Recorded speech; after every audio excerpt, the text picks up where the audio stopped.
What's up guys, welcome back to the channel. Do you have a Talaria Sting R and have you been wanting a little bit more power out of your stock battery setup?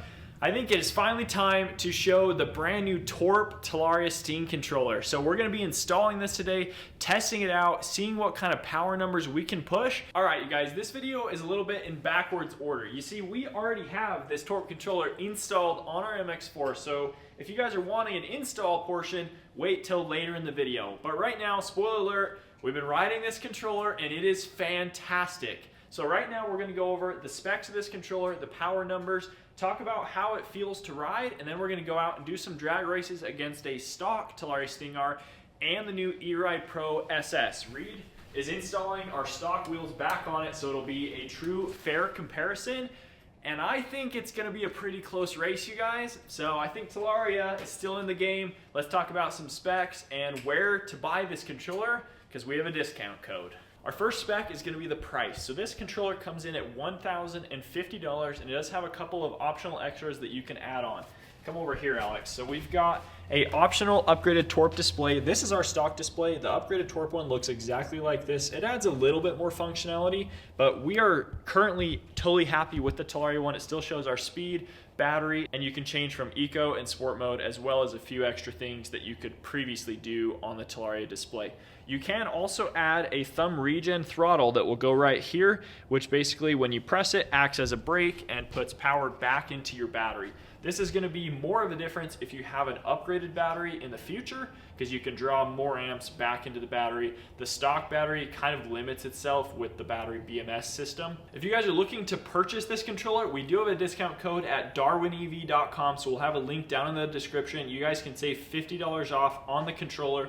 Limit one per person, but that's a fantastic deal because these controllers really don't go on sale anywhere. So they're supporting us. You guys can add that regen brake if you want. You can add that Torp display if you like. So far, we are super happy, and you'll see later in the video all the customization that you do with the Torp app. So you can set up all your custom power settings for eco mode and sport mode. You can custom tune your throttle, do all that kind of stuff. So thanks for Darwin EV for working with us on this. That discount code also helps us out. So we get a kickback whenever you guys use it. That's a great way for you guys to support the channel. I think the community has been waiting a long time for Torp to finally release this controller specific for the Talaria. And I agree, they took their sweet time, but it's for good reason. And that's because this controller was extremely easy to install and easy to set up, and it is just working. We haven't had a single issue with setup and tuning, and that is awesome on a controller because we haven't had a controller yet that we've installed that was this seamless and smooth, so we have high expectations. With this controller being super new to the market, it is limited with the motors you can run and the batteries you can run in the upgraded category. This really is optimized for stock Talaria battery and stock Talaria motor, but in the future they will open it up and allow you to have more custom tunes for other motors and for other high power batteries. This is Lance from the future. I just wanted to update you and let you know that Torp added a drop-down box to be able to select an upgraded 60 volt or 72 volt battery, and you can drop those in and turn up the power up to 18 kilowatts is what this controller is limited to. We have done this and dropped a 72 volt in. We turned our power way up and we did a top speed run and got a lot faster than 54 miles an hour. The controller felt extremely fast. We have not tested this super thoroughly, but it is possible, and they will be opening up more motor tunes and other things in the future. So now, what is the point of buying this controller? Well, it's to add more power to your Talaria Sting R. So this bike stock is rated at 8,000 watts. This controller is supposed to push it to 11,000 watts. So that is a 3 kilowatt increase. Should be a pretty big difference in power, torque, and top speed. So now let's head out and we're gonna test some of that. We're gonna test our top speed, do those drag races like I talked about, and show you what this Torp is capable of. Look at this. Look what we're doing for you guys. It's snowing outside. It is wet. They're gonna drag race. It is drag race time. We have a totally stock Talaria Sting R against Talaria Sting R with the Torp TC500 controller. We both weigh literally the exact same. We're the same size. Here we go. Yes, it is hailing. No, it is not a problem. We got to ride. 3, 2, 1, go. Oh, he's pulling. Look at that. He's dropping me. Whoa. Okay, that was a good drag race. We'll do one more really quick, same setup, just to make sure we launch the same.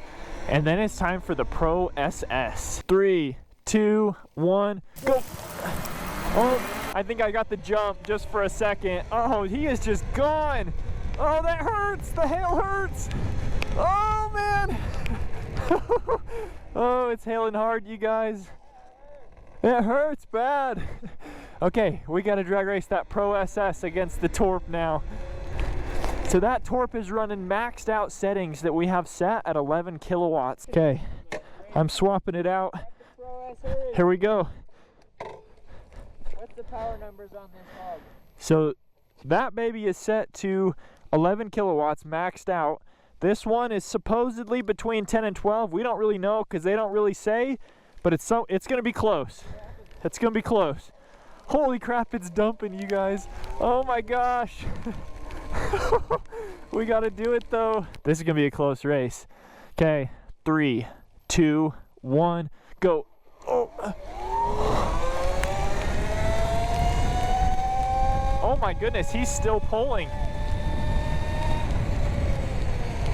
Okay, we're gonna run it back again because I couldn't get the power down. 3, 2, 1, go. Okay, that was a great launch. No way, no way, he's pulling on me. No way. Oh, you guys saw that. Oh boy. This is a crazy video, you guys. This Pro S is so fast. Pro SS, I mean. Dude! Well, The $1,000 controller. you guys saw it. It did it. It beat a Pro SS. I did not think it was going to do it, I didn't either. but I couldn't have launched any better. I didn't It was ever let perfect. off the throttle, and he was pulling. He was slowly pulling all the way up to the end. I wasn't ever pulling on him. Zero cutouts, zero anything. Just, it runs perfect. Yeah, so we've been riding this for a couple of days. We haven't had a single BMS trip at the max power settings that Torp lets you run, which is something we've never experienced on any controller that has higher power numbers than a stock bike. Like every other controller trips like this, just over and over and over again after It's such a pain to after get 6, them to 7, work. 8 seconds, 10 seconds. They all cut out, they all trip the BMS, and they cut your throttle. This is not doing it. And it's as fast as anything we've ever tested on a stock battery. And it just works. Literally just works. Now it's time to go test some top speed. Okay guys, it is time for our top speed run. We have our GPS cycling computer here. We got a straight, flat stretch of road. Here we go. I'm just gonna pin it and then we'll show you the speed when we're done.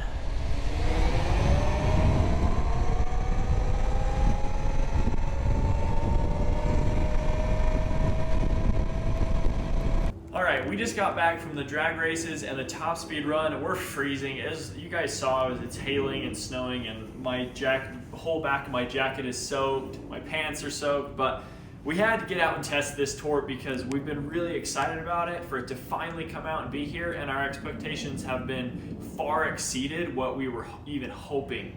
So we did that top speed drag run that you guys just saw. The top speed we achieved on our GPS was 54 miles an hour, which is about 3 to 4 miles an hour faster than a totally stock Sting R gets. Potentially with some slight setting tweaks, we may be able to get a little faster in the future. We're kind of still working out all the exact perfect settings for that. But again, faster than stock, we're super happy with that. To talk more about those drag races, the crazy thing is that we beat that E-Ride Pro SS, which has a ton of power, and you guys have seen it smoke pretty much every other stock bike in this size category. And the crazy thing is that this Talaria weighs 14 pounds heavier than that E-Ride Pro, and it has a bigger tire on the front and a bigger tire on the back, which is crazy. So Torp, super impressive that they were able to do this. You guys will see on that install in a second, if you watch that portion of the video, that the install is incredibly easy to set up. You guys need to head on over to Darwin EV. If you guys have a Talaria MX4 Sting R, you need to get this controller, have all that customizability, and save some money while doing it and support our channel. Okay, it is time for the install portion of the video. Watch that, and then at the end we're going to go over all the power numbers and specific settings that we ran for all these tests, so stay tuned for the end and you can see those specs. Okay, this is Lance coming to you from the editor again. I just wanted to add that if you guys are new to our channel, we review and test all kinds of aftermarket controllers, and we have experience reviewing and testing the E-Moto products such as the Nano controller. We've tested the BAC 4000 and 8000 controllers. We have tested the nuclear P24F controller. We have extensive knowledge in testing the EBMX X9000 controller. And we've pretty much ridden everything that is out on the market for these bikes, and Torp is impressing us drastically. So we hope that you guys enjoy this video. Just know that we have tested pretty much everything on the market, and anything that's going to come out in the future, we will be testing and updating videos as we test stuff. Okay, it is time to show you guys how to install this new controller, and we're going to start by removing our stock controller. So this is going to be an in-depth how-to guide. We're going to show you exactly what to take off, and we're going to sit them side by side and show you what comes in the box on the new controller. Okay, our first step is going to be to disconnect all of our power. So we're going to open up our battery compartment, flip our breaker off, unplug our battery, and in this case, we're just going to pull it out so we have a little bit more room to work. Taking off our fender, because that is always in the way when you're removing your controller. Okay, our fender is off. We got our 3 Allens. Put those aside, leave them right with the fender so we know where our screws are going. Now we're going to put our 3mm on. We're going to remove the horn cover. Pop that one out. One right here. That's pretty much why you have to remove your fender, is because there's always that one screw that's in the way. Horn cover is off. Okay, now it's time to remove our controller. So we got 2 screws here, 2 screws here.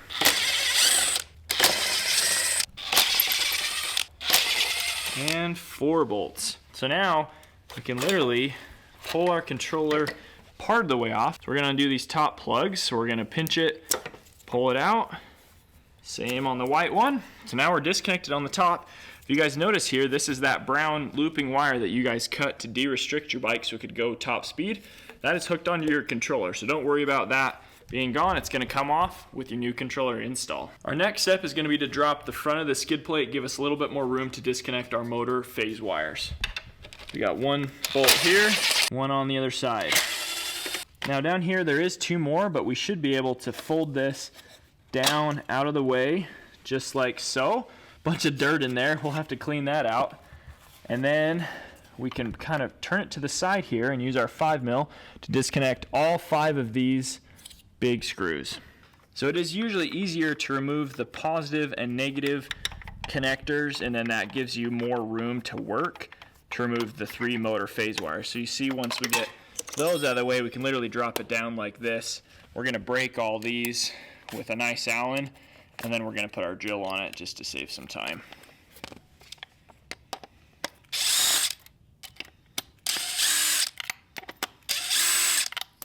There we are. So that stock controller all the way taken off. All right, with the stock controller removed, let's kind of show the difference in controllers here. So here is our new controller. Here's our old controller. You can see thickness is going to be quite similar, but size is not similar. So this controller really packs a punch. Being in this little thing, it feels super premium. Like it's potted, so it's totally waterproof, sealed, has a really nice connector up here. This is going to be our wire harness that will connect to the controller, just like this.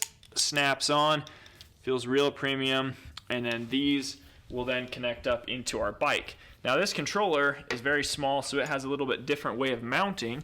We have this whole plate cover that the controller mounts to, and then will sit nice and flush on there and have a real premium look to it. They do give you these 2 brackets as part of install, and then we've got some new screws and some Allen wrenches along with a couple of cool stickers, and that's really it. It's a real simple install, uses the same display, so let's get this new one on. Alright, so our next step is going to be removing these 2 brackets, the one that goes right here and the one that goes right here. There's 2 Allen bolts, so we're just going to pull those off, and you're not going to be reusing these or the screws. So go ahead and save both the screws and the brackets to the side, and we're going to be replacing them with those 2 silver brackets that we showed that come with the controller. They're going to sit essentially just like this, 1 screw here and 1 you'll have to reach back from the battery side, which again is why we removed our battery, so we could have room to work in here. So swap those out. We'll put our new plates on with the screws provided. They do provide you with 4 of the same kind of screws, and there's 2 screws that are a little bit thinner and narrower, and those are going to mount your controller to this bracket. So there's 2 that are like this, 4 that are like this right here in this pile. All right, as you guys can see, we got our 2 metal brackets mounted up. They are side specific. You guys will know because they'll be sitting straight up vertical here. These screws were a little bit of a pain to get in. These metal brackets had some really tight tolerances, but we kind of had to go back and forth almost, leave one side loose, get the other side in, but they did work on both sides. So now we're gonna go ahead and snip the zip ties that are holding our positive and negative wires that are gonna plug into the controller, because we just need to give ourselves a little bit more room, so now they can come out here and we can work with them. Now we're essentially going to take our controller and we're gonna plug in our 3 motor phase wires first, and then our positive and negative wires. And then your controller is actually gonna sit right here on those metal plates, and then we'll put our cover over top of it. Okay, we're gonna mount these up. They do include the screws already installed on the controller, so you don't wanna use the ones that you already pulled out of your old controller. We're gonna line up blue, green, and yellow. Same with these, blue, green, and yellow. You'll kind of bend it around and you'll stick it right on there. It kind of takes 2 hands. Okay, that was super easy to get all 5 of those on. Now we're gonna line our controller up and we're gonna reach back from the back here with those 2 thinner, longer screws I showed you. And we're gonna line up these holes in the brackets we put on, thread those in. Once you have it mounted on there, super snug feeling, sturdy, we're gonna get this plugged in. So we're gonna pop that on, make sure you hear it click, boom. Okay, then we're gonna plug in our white to our white. Again, these kind of click. You heard a little click there. There's our black. Pop that on. And then this square plug that has a cap on it is for the upgraded Torp display that we're not using in this video. You can option it with that, although the Talaria already has a pretty nice display, so we may not even need it. What's up guys, this is Reed editing the video. That 3-pin plug that Lance is holding is for the thumb regen throttle. So if you end up purchasing that, that is where you will plug it in. If not, just tuck it up out of the way. Okay, this order of operations is gonna go as follows. So you gotta fold your skid plate up all the way, and then you're gonna take this piece here and you're gonna tuck it down inside your skid plate, and then it will fold up, and then you can screw it on up here. Same on the other side, and then our horn cover will go right there and be our last 2 screws on the side and the screw up here. Okay, we got it all assembled. It's time to pop our battery back in, see if it works. Plug her in, flip the breaker, key in. Let's see if that display turns on. Here we go. We got our light, display, 100% battery. Okay, you guys, now that we got it installed, it's time to get it set up in the new Torp app for the Sting R. So we're gonna go in Torp controller right here. We're gonna select it. I've already connected to this app, so my bike literally just auto connects. As you can see, it got the configuration. But for your first time connecting, you'll go over to this far right tab, you'll hit scan Bluetooth, and your controller will pop up TC500 from Torp. So you'd click that, and then you'd be connected. So we're gonna go back out. What we're gonna do first here is go into our update firmware. We're gonna click controller. We're gonna do a firmware update. It says no new updates, which means we're already good to go. If you have an update though, do it. Next, we're gonna run our calibration. So right down there, we're gonna click calibration, go to setup wizard. For this, make sure your bike is on a stand, because your rear wheel will do some spinning as it kind of calibrates and calculates the motor. So right here, we're gonna select our bike. So we have Talaria MX4. So we're gonna click that, click OK. Click OK again. Now it is preparing calibration. So it's asking for the Bluetooth password to be able to calibrate our motor. I know it does say Hall sensors. This is an encoder motor. They just haven't updated the app. On the side of your box, there will be a Bluetooth password. So we're gonna go ahead and type that in. Ours is 22570. Click OK. It says detection. This will make the motor spin. So make sure you're on a stand.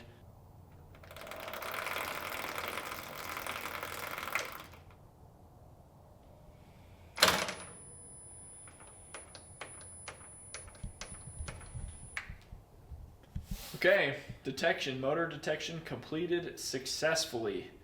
Perfect. Okay, we're gonna go into next, and now it's gonna have us calibrate our twist throttle. So we're gonna hit next. This says slowly twist the throttle all the way and release. We'll just do it twice, make sure it saved our numbers. We're gonna hit next. Perfect. It says twist the throttle slightly and see if the wheel and motor is spinning in the right direction. Yes, it is. We're going forwards. So we're gonna hit finish and save. So now that you guys have your motor all set up and your basic settings set, now it's time to go turn our power numbers up to where we want to run. So we're going to click the next tab over. This, now we can go into eco mode or sport mode here at the top, and you can set those specifically. Now you still will switch those with your same mode button over here on your display, just like on your stock bike. So let's start in eco mode. You can pick this top slider is going to be your motor current, which is your phase amp, so essentially your torque. So the higher the number this is, basically the more your front end's going to want to lift up, the more throttle you grab. It's kind of that low end power that you feel. Now you can set it all the way up to 500 amps on this bike with the stock motor set and the stock battery set, but you can just max that out and it doesn't trip your BMS. Your battery current, this is your direct correlation to your kilowatt output. So if you max it at 180 amps, which is 11 kilowatts, that's what they limit their setup to, which is all the testing they've done to know what works with this battery, motor, controller combo. So we have that set maxed out to 180. We have our phase amp set to 500. We have our RPM set to unlimited because we don't want to have a limit on how fast our motor is going to spin. Regen, you have throttle release regen, which is going to be when you let off your throttle when you're coasting, how much regen is applied. Some people like to have 0 regen set on this setting. Some people like to have a lot, so that's a setting you guys can play around with. We've got it set at 15 right now, kind of a nice middle low number. Brake lever regen. This is for if you still have your brake sensors connected. We do not, because we don't like them for when we're wheeling, but you can actually, with this controller, you can set it so that when you pull your brakes, even lightly, when the sensor kicks in, it will do that motor regen. So that's a nice feature. Again, you guys can play around. If your sensors aren't connected, it's not going to do anything. So you can set up eco mode however you want. I would probably set it up to like, say 6 kilowatts, and then we'll do sport a lot higher so you guys can kind of have 2 different modes. We'll go over to sport, basically the same things. We have these all maxed out. All the drag races and top speed runs you saw are at maxed out settings on every single one of these. Now when we get down to our general settings, we have a field weakening speed. So this is going to be sort of a direct correlation of how fast your bike goes and how much power your controller actually pulls. It's kind of a complicated one. When you go over 50 amps, it gives you a little field weakening sort of warning here that explains what field weakening does. Basically, the higher you set it, it gives you more speed and more torque, but the disadvantage is you get less range and increased motor temperature and sometimes some weird vibrations. So the best setting we have found that gives you kind of the most power available without any downsides is right at about 79, 80 amps out of 100. And that is right in the safe zone that they give you as well. If you go up higher than that, it turns red. And that's literally, like, we've tested it at 100 and it is slightly faster, but then it starts acting just a little weird. So we feel like 80 is the best. If we go all the way down the bottom, we have our mode button. This is going to be how you change between eco and sport mode. I would just leave it on button if you have the stock Talaria display. We'll go down a little further, we get to our throttle settings. You can also change this for sport and eco mode. So you've got your throttle response here at the top. So you can drag that between smooth and aggressive. We like it almost all the way aggressive. Then you can play with your throttle curve. You can literally drag this, see how it adjusts your throttle feel, and just go out and experiment. The further to the right here, the more jumpy and aggressive it's gonna feel. Further this way, the more it sort of ramps up in a smooth manner. I would start kind of in the middle and play from there. Dead zone, you're gonna wanna leave between 2 and 3% usually. You have your brake lever thumb response. So this is if you have that thumb regen brake we talked about in the beginning of the video. You can adjust that setting. What I love about this controller is that you can do throttle settings in eco mode and sport mode. So that is super awesome.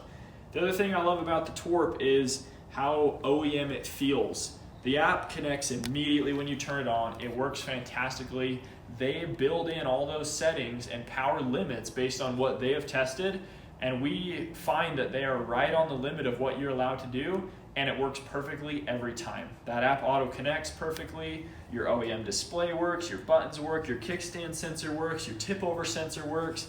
You can use the brake sensors if you want, and yet at the same time you can go in the app and you can toggle all those things off without having to unplug them on your bike. So again, it's simple OEM working stuff, simple install. We've been incredibly impressed with Torp, and we're going to be doing some more stuff with some of their other controller products on other bikes in the future, because again, it's just working, guys. And at the end of the day, that's what you want in a controller. You want to easily put it on. You want it to work every single time you turn that key and want to go for a ride. Again, if you guys are interested in purchasing this controller, hit up Darwin EV, link in the description. Save $50 on your controller, add on that optional thumb regen if you'd like, add on the display. Hit that subscribe button if you enjoyed this video. We really appreciate you guys' support to the channel. We get out and make these videos for you guys. We hope that you continue to watch. We'll catch you next video. See ya.